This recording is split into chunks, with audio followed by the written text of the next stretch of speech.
Sent me an email and I went, right, I'm done. I rode home, 10 o'clock in the morning, my wife Anna, we had 2 young kids, a bloody $500,000 mortgage, and she's like, what are you doing home? And I said, I'm done.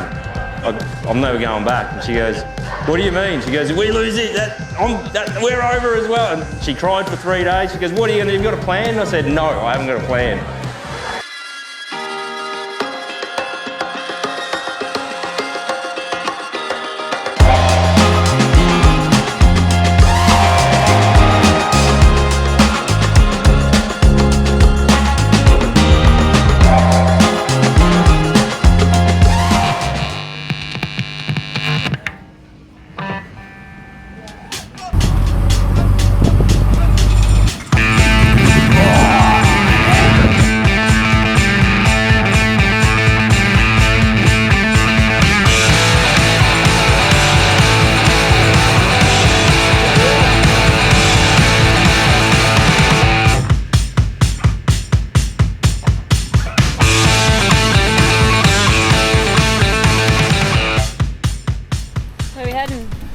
Heading to Port Beach in North Fremantle. Take Miss Frankie Plunkett for a swim off one of Freo's secret little beaches, and place I used to surf back in the day when I lived over here.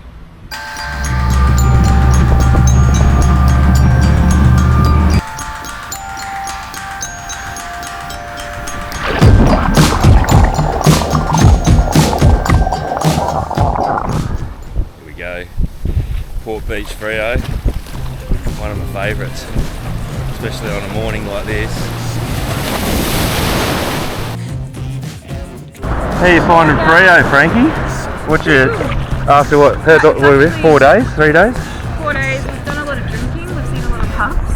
That's what you do in WA, lots of breweries. Yeah, I've heard that. But, I mean, it's cool, it reminds me of home a little, like Mullen, Fremantle reminds me of Mullen where I live. Everyone's always active. It's very active, yeah. 7 a.m, 8 a.m, they're out here doing fucking weird snorkeling. You know, the beaches are packed, and the pubs are packed at 12. Yeah. It's a really nice balance. Yeah, Freo's good like that. Perfect lifestyle. Yeah. That's how clear the water is in WA. Yeah. Mind-blowing. Yeah, it's just beautiful. In winter the surf gets up here sometimes, it's just stunning, you know. Righto, so we've had our morning swim, as we do, Frankie and I, every morning.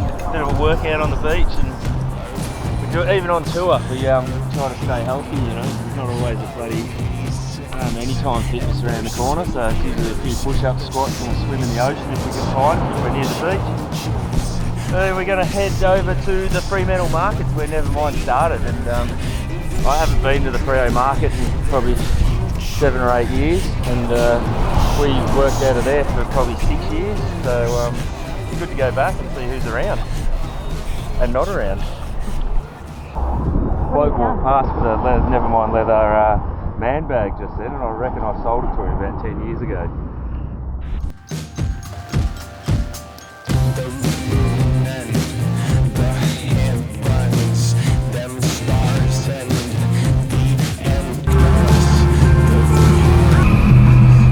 Fremantle for about year 2000. I lived here for 6 months with a bunch of animals, local animals.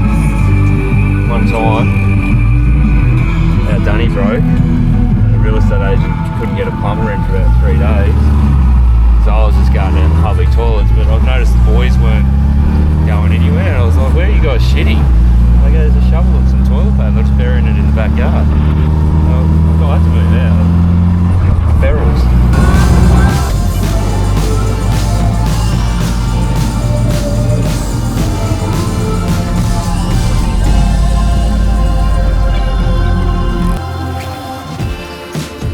It's a bit of a nervous moment for me right now. I've been into the Fremantle Markets for it'd be 7 or 8 years, and spent a long time. Well, Nevermind was started there, so I'm excited to go back and walk through. I don't know who's still around. There's over 150 stalls in there, so I made a lot of friends, probably a few enemies. No enemies, but a 5 years we worked out of the Fremantle Markets. Started out on a little Trestle table and grew into a international motorcycle touring business, which we'll tell you more about later. But yeah, come and take a walk around with us. Let's see what happens, and I'm sure it's going to be fun. Video. Let's see. This is the one of the entrances.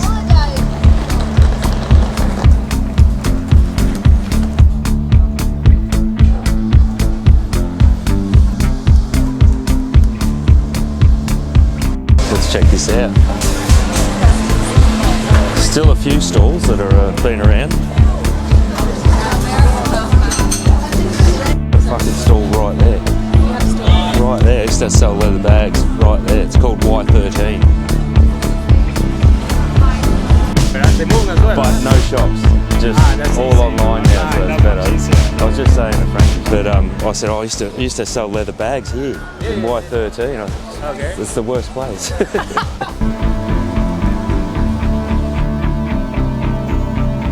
This is where it all began.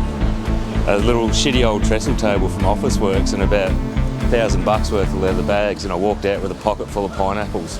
Never looked back.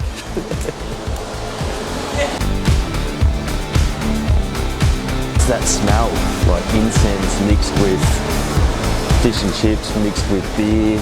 It's that market smell. So this is called the bull ring. This is where the manager from the Fremantle Market puts you when you're new, and they throw you in there and see if you can handle it. It's hectic. You have to come in and set up on Thursday night. 3 days, pack up, get out. And some make it, some don't. So we did 3 months in the bull ring here, setting up every weekend. It was the second Nevermind shop from the entrance. So you move into here, then you move into your permanent location. Bit of the insider secrets if you're planning on opening a stall at the Fremantle Markets. Try the bull ring.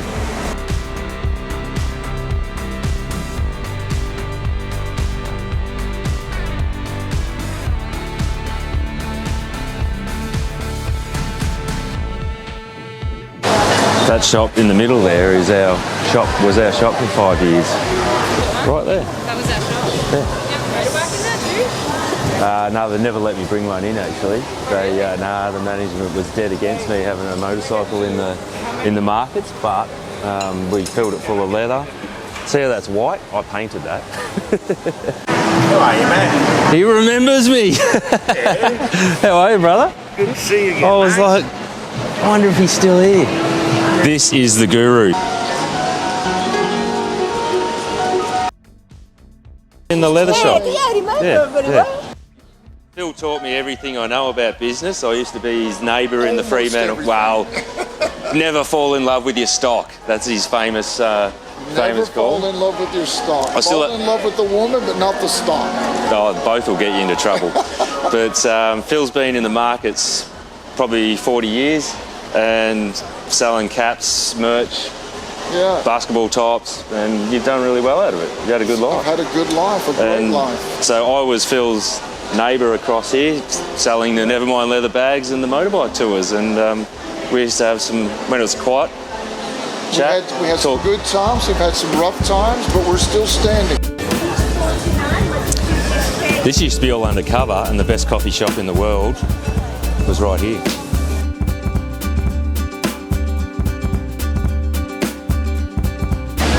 But yeah, for me, it's a very magical place. Like it's an incubator for creative ideas and people to test out their stuff and see if people like it.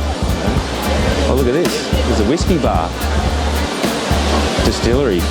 There used to be a pub up this end. It got pretty wild on a Friday night. Yeah. We'll go and collect our barmies and have a bit of a rest.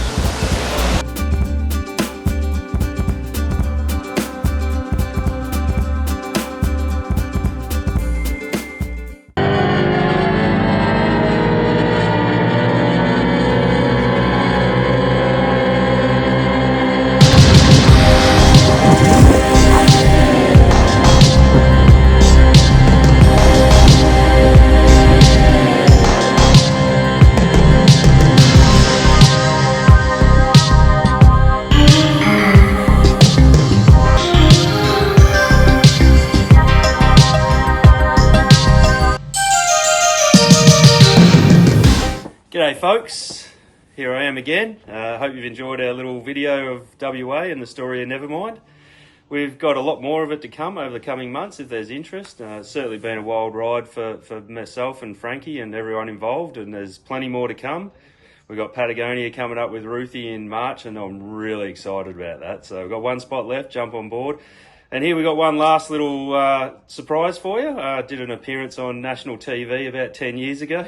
It's hard for me to watch, but I think you guys will enjoy it. So the link's in the description. So unfortunately we can't show it on our page due to copyright restrictions, but let us know what you think. Have a good weekend, everyone. I'm gonna wait up every night. I'm gonna get you right, alright. It's a waiting game. It's a waiting game. Don't let it in, just let it go. I don't know how, but I just know how to pass the time. Fucking, I don't know why everyone's not driving one of these. Let's just lock it.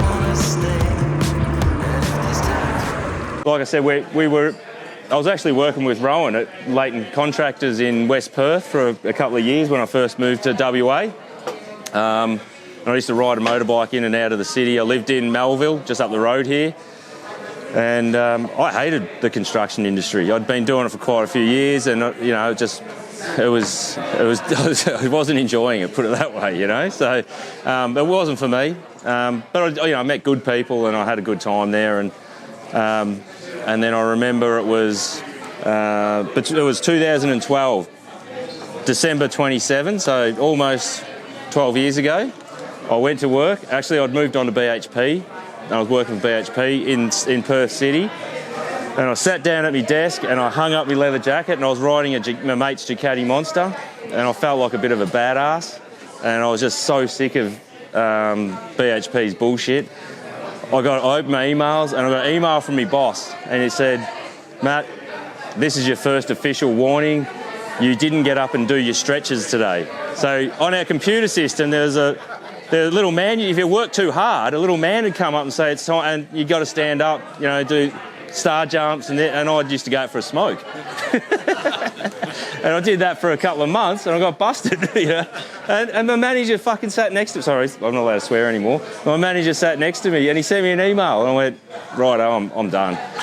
I rode home, 10 o'clock in the morning, my wife Anna, we had 2 young kids, a bloody $500,000 mortgage, and she's like, "What are you doing home?" And I said, "I'm done.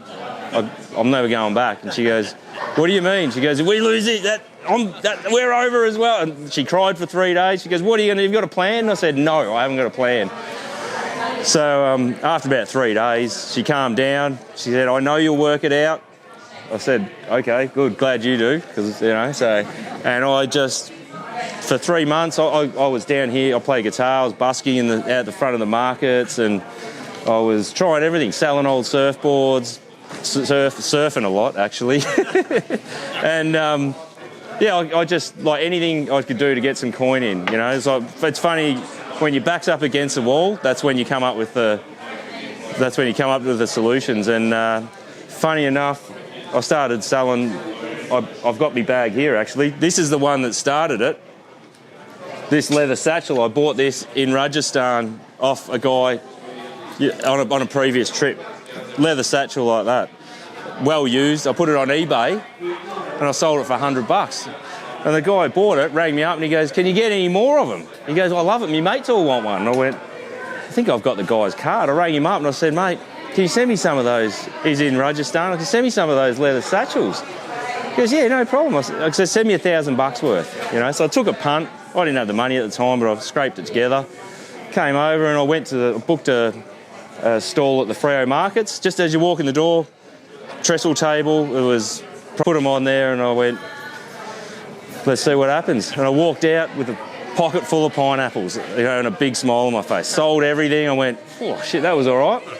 So that's how it started. And then I went back a couple of weeks later, and then a pop-up stall turned into a permanent stall, and we took a 5-year lease down there. And Fremantle Markets, I can't say enough about them. They're just really incredible what they do for small business here. Like it's just giving people the opportunity to try things. But what happened from there is people ask me, like, where do you get this made? Like, where's it come from? They're like, oh, Rajasthan. Like, where's Rajasthan? And I'll be like, you know, northwest India, you know, I was showing them photos on my phone, riding Royal Enfields, and they're like, oh, righto, it looks really cool. Would you take me with you? You know, like, I'm like, okay. So pretty quickly, that was a pattern I was seeing. I went, oh, well, maybe I needed some money to buy more leather bags. I thought, well, maybe if I sell I'll take half a dozen people with me, I can get some more money to buy more leather bags and rah. Anyway, that's how 6 months later I had my first motorbike tour in Rajasthan. And all those guys did that. All were like, what's next, Matt? Where are we going next? That was great. So we went to the Himalayas next year, and then we went to Vietnam, then we went to Patagonia, you know, so, and it's just rolled on from there. So to the point where we were doing 10, 20 probably 20 trips a year before COVID, like too much, you know, like to be honest with you, it got out of hand, and I feel we lost a bit of the personal touch, you know. That's why I say now when you book with us, it's me and Frankie, Ruthie on the trip, you know. It's like you're not getting farmed off to someone else. So I think people appreciate that, and I'm a control freak, so I get to make sure the experience is perfect. No, it's pretty, like I said, it's not a super organised tour, it's relaxed. I think the way we roll, people really enjoy it. People coming back, having a good time, supporting us. And I just keep getting thanks so much, it was life-changing. So, we keep going. And then COVID hit. I'd moved back to Victoria then, expanded into a Royal Enfield motorcycle dealership. Frankie was working for me then, and we had staff, mechanics, all that goes along with it. And it all just obviously shut down, you know. So for about 2 years, I had to go and suck it up back at my old job, which isn't good for anyone. So please book some more tours so I don't have to go back to that and they don't have to take me back. I mean, initially when it all went to shit, you know, I was lost. I'm so used to this lifestyle, travelling and, you know, having a lot of people around me and that, and then all of a sudden it was all gone, you know. It was a pretty hard time for me personally. I actually ended up living in a tent up on the Murray River picking oranges for a few months because they couldn't get pickers up there, and I was walking around scratching my ass, couldn't work out what to do with myself, you know. I've been so busy for so long, it was like, okay. So my old man goes, go up there, there's no backpackers in the country. Don't recommend it, don't do it. Fuck. Mate, I was lucky to make $150 a day and I was killing myself. It was like, yeah, it wasn't a good time. But I think it's, you know, what it did do is it got me out in the fresh air and the sunshine again and got my head right, and then I went back to construction for a bit, got a bit more money together, and then here we are. So Sri Lanka was our first tour back after COVID, so February last year. Wasn't a Nevermind thing, it was just I was working in construction. They brought in this Sri Lankan student engineer. He sat next to me and he goes, really nice kid, we got along really well. He goes, my parents actually own a hotel on the west coast of Sri Lanka, a really nice spot. He goes, they're struggling, they can't get anyone in. And I said, well, funny, I used to run a travel company, I might be able to help you out. And I put a few emails out, a few things on Facebook, and a few months later we were over there with 20 people, riding motorbikes around, filled up his hotel, pumped a bit of money through that, drank all their beers, had a great time. So, and again, it was like, you know, it was like this, it felt good. Everyone was like, this is great, we had a really good time, please keep going. So here we are today. Last year we only did 3 tours.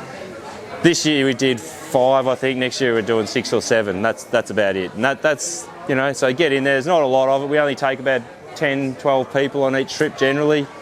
Patagonia is a bit less. Sri Lanka we can take a couple more, but there we aim for about 10 people on each trip. There's always a support van behind you. There's always a sweet rider. There's always a first aider. There's always a mechanic. So, like I said, the reason we do that is because to do these rides in 2 weeks or whatever we do it, without that infrastructure in place, it'll take you 3 months. You get a flat tyre, you can be stuck there for 3-4 hours. You know, you have an engine. We can rebuild an engine on the side of the road, and we've done it. You know, and it's like, we can do so much, we can condense so much into that 2 weeks. So busy people like us don't have to take 6 months off, and we can go back to our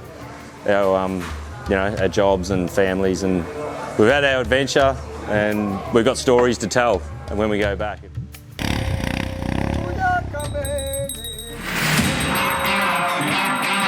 Never mind the noise.